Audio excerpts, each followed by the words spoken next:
Buenos días, hermanos, espero que se encuentren muy bien. Hoy estaremos estudiando el capítulo 14 de Romanos. Le invito a que lea el capítulo previamente antes de continuar escuchando este audio. Este capítulo viene en continuidad de lo que hemos visto a través del capítulo 12, a través del capítulo 13, de los deberes que debemos hacer conforme hemos creído al Señor, renovar nuestra mente, hacer caso a las autoridades que son impuestas por el Señor. Y este capítulo comienza con una frase muy importante. Dice: recibir al débil en la fe, pero no para contender sobre opiniones, por lo cual he titulado el devocional Las opiniones dividen a la iglesia. Y lo primero que debemos entender aquí es quién es el débil en la fe. Y pudiéramos hablar de primera mano de aquel que recién ha creído al Señor, ¿sí? Y tal vez viene de otra creencia, o tal vez no creía en nada y ahorita creyendo en el Señor tiene ciertas preguntas, tiene ciertas dudas. Y tal vez por buscar entender eso, se ha llenado de conceptos que ha encontrado en internet o que otras personas le han dicho, pero no han ido a la palabra del Señor. Y ahí estamos nosotros para responder esas preguntas de las cosas que ellos saben, simplemente son temas de opiniones. Pudiéramos decir que es el primer tipo de la fe.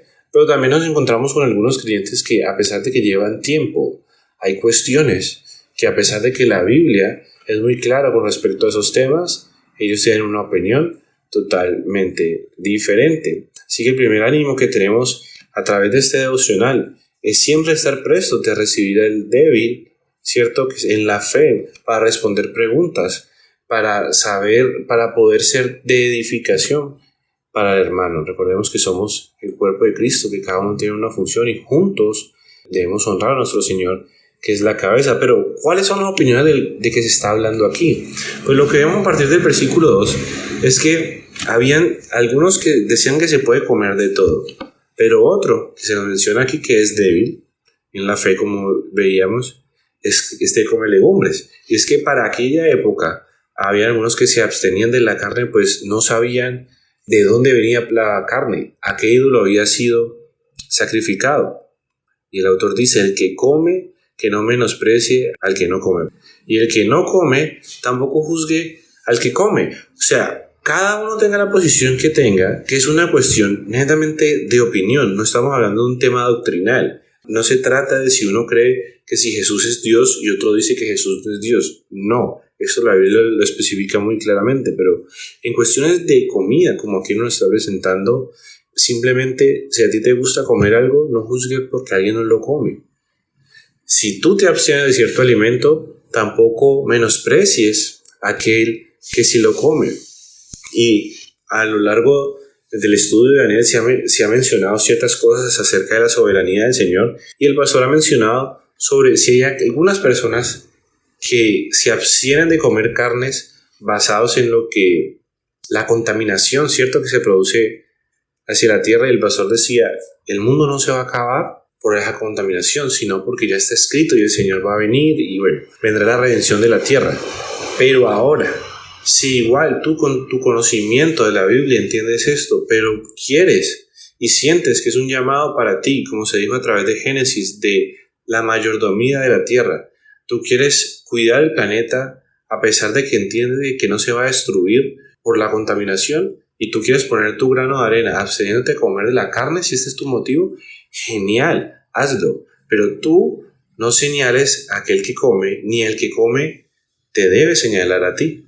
No debe juzgar ni menospreciar. En el versículo 5 se nos dice que hay algunos que hacen diferencia entre días y otros juzgan a todos iguales. Y a veces pasa, si hay quienes dicen que se debe congregar los sábados, otros que son los domingos, otros que son los miércoles o los jueves, pero hay otros que dicen: para mí todos los días es para congregarme para el Señor. Pero es una vez más, ¿sí? La Biblia no nos deja especificado qué día se debería reunir. Sí nos muestra qué días se reunían, ya, pero no hay un mandato claro como tal con respecto a aquel día. Así que esto entra en una cuestión de opiniones. Y aquí hay un consejo bastante apropiado que está al final del versículo 5, y es: cada uno esté plenamente convencido en su propia mente. Pero ¿convencido en qué? Y es lo que aclara del versículo 6 en adelante. Sea que usted come, come para el Señor. Y si no come, no come para el Señor. Si usted hace la diferencia entre un día y el otro, para el Señor lo hace.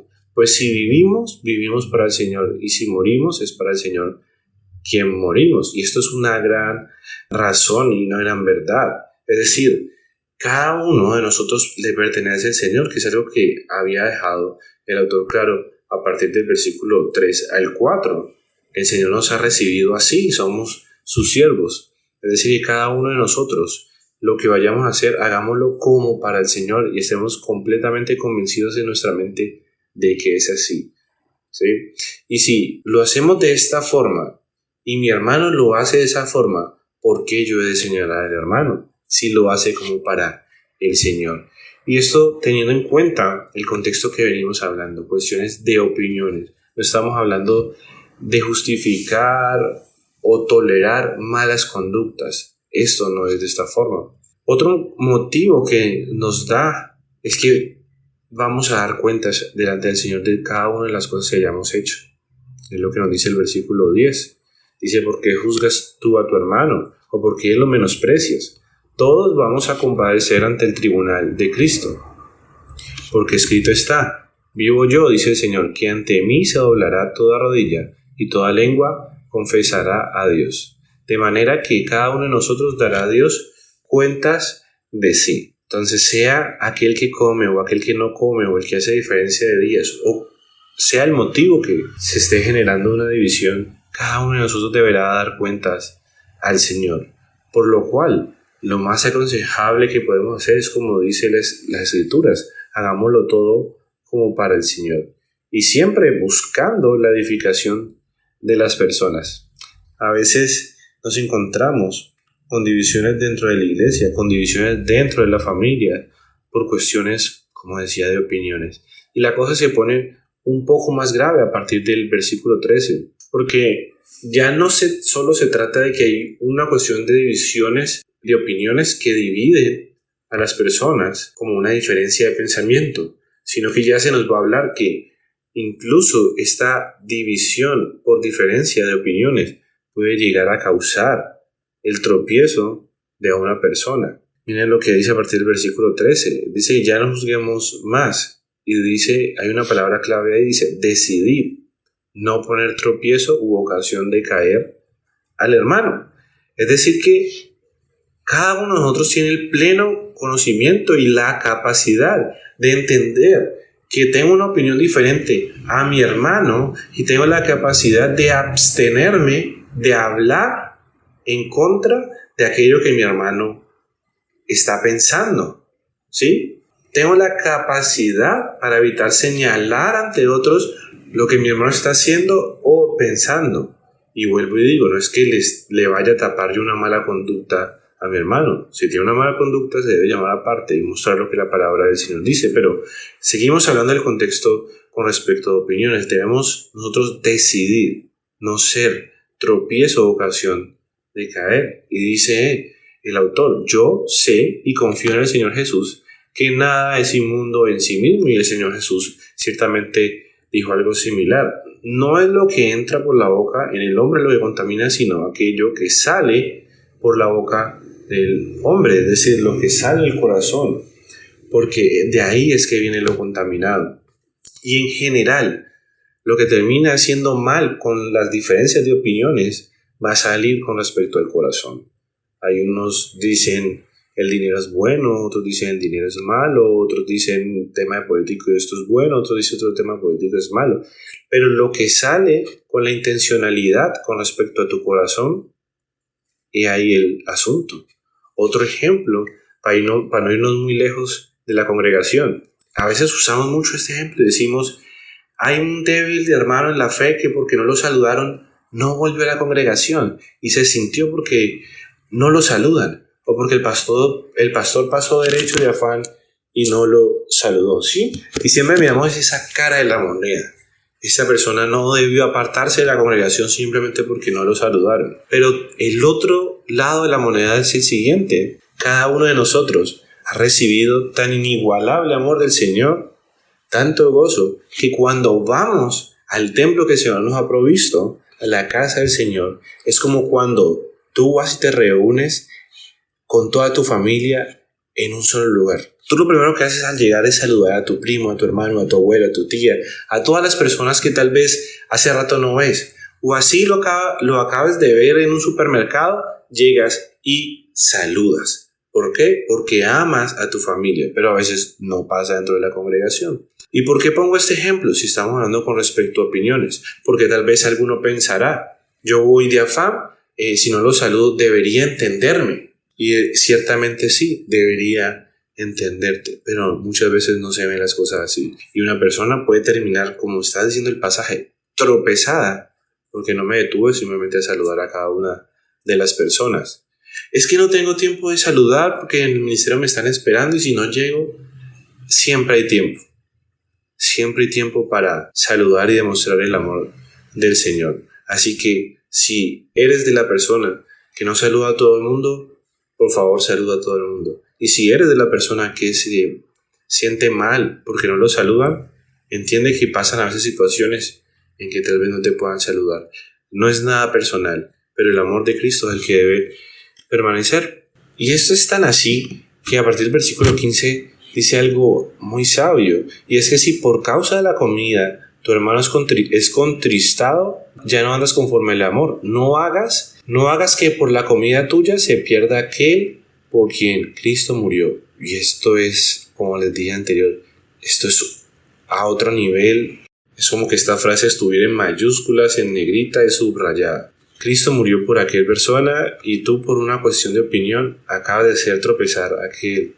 El Señor dijo, los tropiezos vendrán, pero hay por quien viene el tropiezo, hablando con respecto a Judas, quien le iba a entregar, pero esto tampoco es muy diferente a nosotros.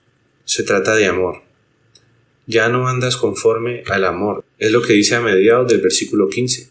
Y algo que completa esto, el 27, y es una razón importantísima. Dice, porque el reino de Dios no es comida ni bebida, sino justicia, paz y gozo en el Espíritu Santo. Es decir, tú que has creído en el Señor Jesucristo, que eres una nueva persona, ahora no se trata de lo que tú piensas y que tú mismo aceptas por tu raciocinio, sino que el reino de Dios se complace y el Señor se complace de ver que nosotros hagamos justicia, que hagamos paz y que haya gozo en el Espíritu Santo, pero no va a haber ni justicia, ni paz, ni gozo en el Espíritu si generamos división dentro del cuerpo, porque yo pienso de una manera y mi hermano piensa de otra forma. A la verdad, todas las cosas son limpias, pero es malo hacer tropezar a otros por nuestra opinión. Aplicación final.